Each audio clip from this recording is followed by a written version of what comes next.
Сен кайсы вакытта таптыңыз? Бүгүн Чүй обласы Жайлы район Карабалташ шаарында Масленица майрамы. Бүгүн 16-март. Мынакей. Ошо сиздер бетиңерге кам көрөбүз десеңиздер, сиздерге эшик ачык, Бишкекке келип, бетиңерди диагностикадан өткөзүп, анан кийин ошол жактан зачетнотого же болбосо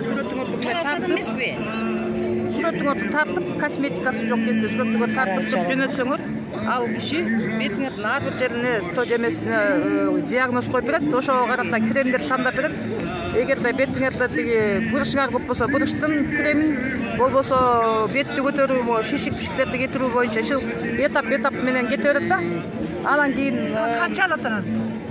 Кремдин баасын өзүңөр кремди ошо бетиңерге карап окончательный баасы менен бияка келген түз баасы менен сатып аласыңар. Ал канча турат примерно? Онлайнга катышып туруп окусаңар болот. Мен мисалы үчүн онлайн анан офлайнда окудум да, 2 жолу бар окудум. Өзүмдүн ден соолугума кам көрүш үчүнчү. Коктейлдерин ичтим, ичип атам, дагы ичип атам, витаминдердин ичип атам, витамин комплекс жана адамдын денесинде көп витаминдер жок болуп калганда, беттердин алдында түшүп кеткен, ошолорду дагы элек үчүн ошолорду колдонуп атам. Аны колдонуп өткөзсөң, жазылып алып өзүңө кам көрсөң 20% арзаныраак аласың да. Ошондой жакшы болуп атат.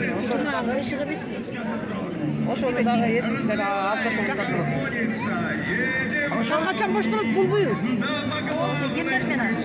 Болду, өчүп коебуз азыр.